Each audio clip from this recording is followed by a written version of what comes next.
What's up, guys? It's your boy Pete, and welcome back to Planting with Pete.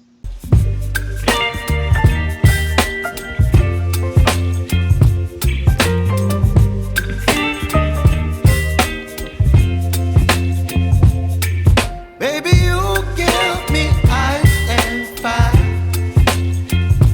You're giving me wind and rain. You're some kind of butterfly. Baby, you give me midnight. You whip up my appetite. Don't leave me here high and dry. Oh, well, I don't wanna jinx it, baby, and twist myself at the spine. Now, if you're new here, this channel consists of almost everything houseplant related that tickles your fancy. Hit that subscribe button. Sit back and just enjoy the sound video. Alright guys, today's video, you probably throw a thumbnail. We are doing a complete channel overview. Basically, everything that goes on here on this channel. Now, throughout the past couple of months, I've noticed a lot of different questions and things, and I have to keep realizing that we do have a lot of new wheat straws that do join the channel constantly. So I don't want to say it's repetitive, but yeah, we're basically going to go over everything that I do here over on the channel. We can go ahead and start. I'm going to try to make this fairly quick and kind of sort of straight to the point. Again, if you have any more questions and or concerns, please leave them down in the comment section below. What I have started to do was I was just say conjugate, consolidate a lot of the questions and things, but I did decide to do this video first. But some of the other questions and things that really don't recollect to what I'm talking about today, I'm just consolidating them into my Q&As. I did do a post, I think, and then there's like tons of other, I don't want to say random questions, but tons of other questions that need to be answered as well. But let's go ahead and get started. Now, I do have my pad here, so I can do the thing, and it does it by itself. But we're going to start with, let's do my grow space. Now I have 3 grow spaces, you guys. 2 are active, 1 right now is inactive, and I really don't want to cover that one because it puts a bad light on what's going on right now, just for the word in general. But my first grow space will be my original, my baby. I'm going to give you guys some inserts. Now my first insert, my first greenhouse, my first grow space, you guys, is my baby. It is outside. It is my man cave. I do love it. Now, every plant that you will ever see that comes from Planting with Pete, aka me Pete, it comes out of that there greenhouse. Now, if you notice, it's not your average greenhouse. What I did, I turned my shed into a freaking grow space. Do you actually need a huge greenhouse? No. Do I actually want a huge greenhouse? Maybe not like the traditional greenhouses, but I would definitely I would love a bigger shed, which is what we're working on, so I can transfer it to a greenhouse, wired down, everything. But anyway, everything that I do grow comes out of there, even if it goes into a house or makes its way to your home. That is where I grow my plants, which is why you rarely see me give care tips on some of these here plants, because most of them are grown in somewhat semi great conditions. Again, just depending on the year. If you have been following me, then you know. If you don't know, if you're new, guys, let me tell you, summertime is a whole lot of. Wintertime is just aggravating. You can kind of control the winterness, but that heat, boy, I tell you what. But the second grow space is what you're looking at now, you guys. I'll definitely get out the way and do an insert. I do love this here area. When I do come in, and it's like now, it is negative 300 degrees outside. I don't feel like walking from, the comfort of the home through negative 6,000 degrees just to get into a warm environment, sometimes it's just not worth it. So what I do, if I do decide to go out there, you guys, I do check on my plants and I make sure things that are okay, so I don't have to really go back out there. And then also another good point of having plants of that stature out there is that I don't get to see them every day, which means, you know, why am I doing this? Which means that I get to see a lot of different growths. And since a lot of you guys are new, when I do go out there and record videos, it's kind of like a new growth, new sights, new everything, just looking around, because again, I don't spend time out there. Now when it warms up, I'm out there a lot more. But this is Stack and Grow Space, you guys. It's my second baby. We've been up, well, she's been up since I think maybe August, and I think you guys got the video like towards the end of September, so she's been up for a while now. Everything is growing perfectly. There are some plants on here that I will be taking off that you will be seeing, I think, in a future video if I'm not mistaken. But these plants here make the wall, or make it inside of this indoor grow space once they outgrow the outdoor grow space. Kind of backwards, right? Yeah, I know, but they all started off small.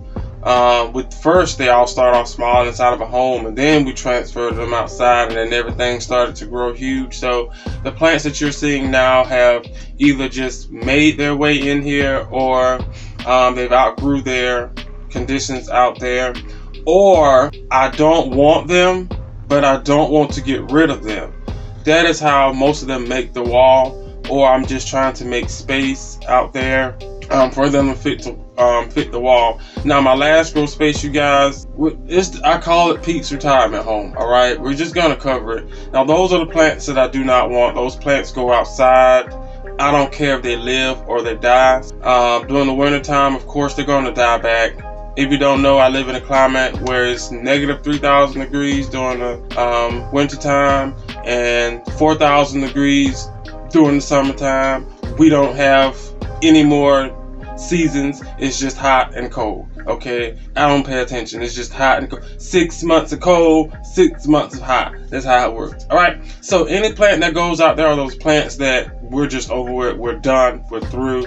I don't want anything up to do with you. If you grow out here, cool. If not, kudos. For the most part, a lot of these here plants do grow back, and like I said, it doesn't bother me, but there are some plants that it bothers me to the point where when I put them out there and then things look way better than what I'm doing, and it's like you're just sitting here. There's nothing. I don't want to go down a rabbit hole. If you've been following me, if you're watching this, you know, you put some out the door and then it show out, and I'm like, dude, I give you everything and you ain't even getting that, not here. Now you just thriving.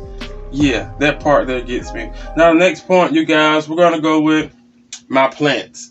All of my plants, a lot of my plants, 90, 80, let's go with 90%. 90% of my plants that I do have currently have been grown at least by cuttings. Some of these here plants, whether it be like something like my lemon lime here, Maranta, definitely was not grown by cutting. That is just a lot to do, just a lot. But a lot of these here, like this here tiger's tooth, if you guys been following me, I did a what is that thing called when the Christmas, I did a Christmas video, plants of Christmas past. She was on there as well, just the itty bitty teeny weeny yellow polka dot bikini, and she still has some of the younger leaves on it. All this used to have leaves, you guys. It came out the pond. If you don't know about the pond, there's a pond out there in the cave. I do love this here grow space. They're out there, they're just out there, and then the ones that I do have in the back are just wonderful as well. As I was saying, everything has grown by cuttings, or at least a small itty bitty plant, even down to, what are those things called? My calatheas. A lot of my calatheas have just went to hell and back. Literally, oh my goodness. Like my GrowStar, my OGs know about the GrowStar because we started that thing over like this, and now short it thick. She thick. I'm telling you, she's thicker than all outside. She's doing the damn thing. So we got a control over here. Now I will say I do go like my Ethereum thing. All those weren't grown by cuttings. Those are in like entirely new species to my collection, which again, if you've been following me, you know I've gone down a rabbit hole with those strapped up things. That's a whole nother video.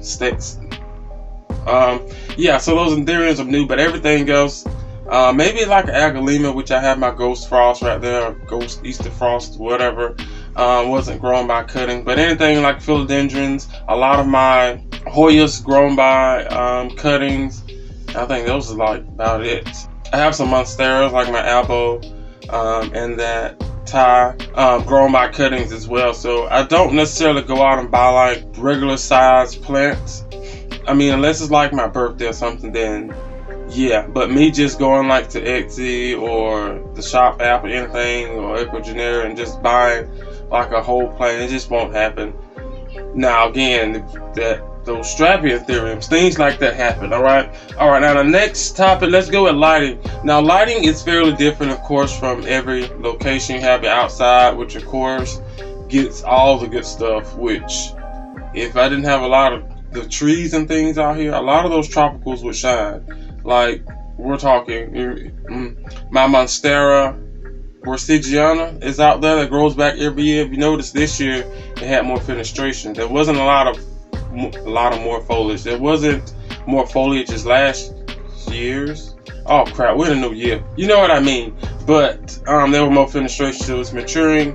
I'm gonna rectify the situation. I'm thinking of just cutting back that tree. But in here, for this here grow wall and space in general, I have one light, which is a powerful garage light. It's not a flood light. It's like, I don't know, amps, 1,000 million, a lot of them. If I turn it on now, you guys will get blasted, and that is what, as you can see, yeah, it does it. So everything gets light to a certain extent. Now I have ordered some actual Barina grow light. Come on, get back for me.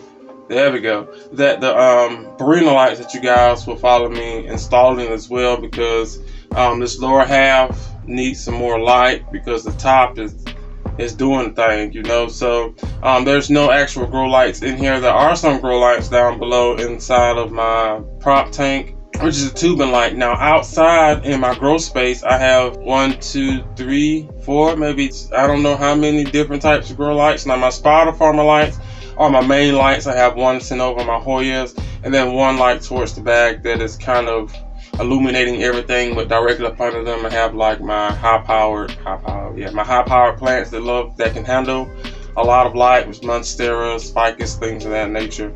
You can house some marantas up under that, but that's a whole nother subject. But those are actual grow lights, and it has also some tubing lights as well, not as strong but strong enough to do what they need to do for different plants. And with those lighting, honestly, out there, the lighting, it kind of stresses me out because I have to strategically plant or place plants in different spots based on what light. And if I move my two brightest lights around, then that means I have to, it's a lot going on. But out in the grow space, there are actual lights, since there's like, I have a window right here, there's no windows and things out there, so any light or all the plants out there of course need light, so all the light comes from whatever source is out there. And of course it's not like outside where the sun can kind of creep, so you got to have your light to get into those lower spaces again, just like down here. Now also, sorry about that guys, now we're going to go to the next one. The next one is my medium. Now 97.9% of my plants are grown in sphagnum moss. This here grow wall is definitely grown in my dirty sphagnum moss mix. There's no soil whatsoever on this here wall, maybe little remnants or something, but that's about it. This here jungle boogie that is fairly mature, nice freaking foliage, grown in dirty sphagnum moss. This here nice mature squammy dirty sphagnum moss. I use dirty sphagnum moss on the, I'm gonna go up some more. 98.9% of my collection is in sphagnum moss. Now things like the marantas, I have an Aglaema that's in soil. Then I also have my, you can't see it down there, my crawlers. Hey, I was trying to get it, my McDowell and my Philodendron gloriosum. They're in soil, of course. They need water. And you definitely don't want to put your Maranthus in those sphagnum moss. Let me tell you, I tried it one time. You can't miss a one. They are already prone to like spider mites and things. So I try to give those soil and things they need, my ficus trees and things like that. Anything calathea wise, anything like I said that loves water would definitely be in soil. Things like philodendrons, monsteras, hoyas, all of those are in dirty sphagnum moss. Now I typically don't use soil because these here plants, as you can see, they need watering, but they're not like water thirsty like my gloriosum and things of that such. So if you do overwater them, then you do have to worry about root rot, gnats and all this other flats and glats and all this mites and bites. And to be honest with you, I can't. For the most part, I just stay away from the soil because I am I'm not really a helicopter parent. I know my conditions. I know how I like to keep the house, the air and stuff. So keeping my plants watered is a thing. So I become a overwaterer. So I've learned what substrate to use to best satisfy my needs, and then also keep the plant healthy and thriving, as a lot of our plants, as you can see. There's really not a downside, but the only downside about using sphagnum moss is that, of course, sphagnum moss can't hold as much nutrients and things of that such as soil can. So I do have to fertilize a lot more, but as you can see, it works. It just that's a whole nother subject. If you know, you know. All right, let's go with let's go with water. Sorry about that, guys, the camera cut off. But concerning water, how I water my plants, I try to keep it simple. What I do is I take a pot of water. It's the pots that you do like the deep frying of the turkeys, or maybe like a seafood boil in. I boil the water for a couple of hours, 3, maybe 4 max, to a certain height of the pot, water evaporated. What I normally do after it boils, you guys, just let it cool and I water my plants. Now I do this simply because I have my calatheas and things, and they work a lot better with dechlorinated water. Who's really go out here and buy some water just for some plants? This is not happening. I love my babies to death, but it's not happening. So to get it purified enough, I just boil it, like I said, for 3-4 hours. Water evaporates, and I just pour it into, matter of fact, I have it right here, my watering gun thingy. Shoots out water there. It's down here in the tube. In a little container. Fill it up.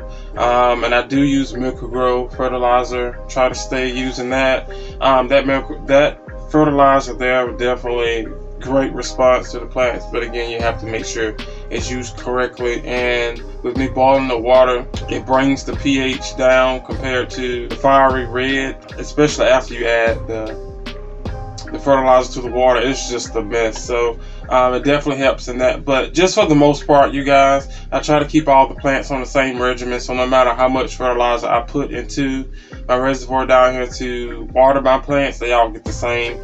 It just depends on the plant. If it's in soil, they typically get a lot more water. As I stated before, my soil-bound plants are like calatheas and things, which can tolerate a lot more water. Definitely need a lot more water. Now they're on a regimen for about every 3 days. I try to keep it constant, so I do miss a day or two, and just some days I just water. You know, I just don't feel like watering, but I do literally the next day when I know I'm past the watering. I do definitely make sure I keep a container full of water, and then try to keep the water boiling as well, so there's no delay when it comes to watering, because we all know delays can either mess up your plant, can cause it to fall over because it's dry, break, lose bottom leaves and things that such. But that 3-day regimen works out. I do try to give it maybe 4 to 5 depending on the conditions out there. It's cold now, we're in winter, so it's a lot drier, colder, so the heater is running out there. The heater fans are constantly running in here. We have the AC unit, which sucks out the humidity, so it makes it a lot drier in here as well. So yeah, I try to keep it on 3-day regimen. Boil the water all the plants, get the same amount, maybe a little bit more, again depending on the substrate. All right, now we're going to go to plank. Now I do create my own moss plank. There's a link that you guys can link. I mean, there is a video that I do have, maybe a couple of them. Then there's a few that I do have where I just explain it throughout the video. I make my own moss planks. They're just regular. I think they're called DIY planks that you get from Lowe's.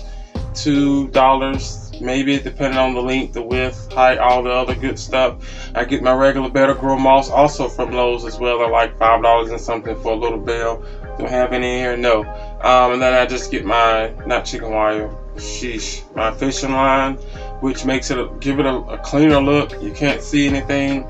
Like this one here, it's been on the moss plank. You can definitely tell which part of the plank is moist compared to the top. I definitely try to keep everything from the growth point on down moist. Not really worried about the top unless I'm just trying to amplify the humidity, which I honestly don't, because you probably can't, no, you can't see it, but if I do this right here, I do have my own humidifier here. So, oh yeah, she's on. There it is. So I don't really necessarily need to worry about humidity in here. Now out there, I do also have a pond. So the pond creates a lot of humidity, and then also with it being in a confined closed space, it's fairly humid out there as well. But I typically grow a lot of my philodendrons and things on the plank, simply because, you know, if you give them something to climb up on, you get a massive root system for one, which encourages new growth, and then also it gives you, like, I just call it insurance. So if anything ever happens, like a lot of these here are area roots that I put down in here, if I wanted to, you guys, I can literally cut this here plant right here, leave it on the moss plank. I can take it off the moss plank, it doesn't matter, because both sides have tons of area roots that I've guided down in here. She came outside of the grow space, if you're wondering what's going on there. This thing has freaking froze on me. And I think that is about it, you guys. A complete overview. We have our retirement, my second grow space, my first grow space. Told you guys about my potting medium that I do love and my go-to. Now there are some plants that if I do purchase them and they come in soil, then I will keep them in soil. If I don't, well, I have grown a lot of stuff in sphagnum moss, cactus and everything else, but if I prefer to have them in sphagnum moss, I would do that. But soil, if I want to keep them in soil, then I would definitely keep them in soil as well. We covered the water. Humidity is the same, you guys. In here, as you can see, I have a humidifier over here that can be turned on if necessary, but I don't, because as I said, I have a regimen where even with this here wall gets watered at the same time as well. There is a raindrop irrigation system for this here wall, so the reservoir is like right there. You probably can see the outline of it. That's a little stand or 4x whatever it is on, and lighting as well. So that is basically the overview of everything over here on Plantwitpete, you guys. From my moss planks to how I grow them, light, temperatures, everything that you would definitely need to know if you're wondering how I grow my plants and things of that such. But guys, that is it here for today's video. I really hope you enjoyed. Like I said, I tried to cover all the aspects of the things that I do here over on Plantwitpete. And as I said before, that took your fans, hit that subscribe button. That button should be gray and not red. And also a lot of things that I do use here over on the channel will be down in the description box below. Go and check those out. Some of those do come on discount as well. Like say you love corn, and check out. You guys, I think there's no think. I definitely have to. I can see it from right here. Yep, you see that? That was when my reservoir went dry, and I really didn't feel like it. Let's just be honest. I didn't feel like it. That's about it. That's probably the only time things happen to my plants, like when I don't feel like watering. You really can't mess around with the watering when it comes to the sphagnum moss. You feel me? Especially if it's not enclosed into a situationship, then yeah, you really can't miss a watering. Even with some of your big philodendrons, they look fine, but that 1 second that you miss that watering, that thing just droop. I tell you. But guys, that is it here for today's video. Like, comment, share, and subscribe. If you have any more questions, you guys, leave them down in the comment section below. Yeah, I think it's the description box. Leave them down in the comment section below. I will get to them. If it's something that needs to be handled in a timely manner, I will definitely respond. If it's just a question, then I would either respond, you guys, or I would add the Q&A list. Yeah, that's it. Like, comment, share, and subscribe, and I'll see you guys on the next one. Bye.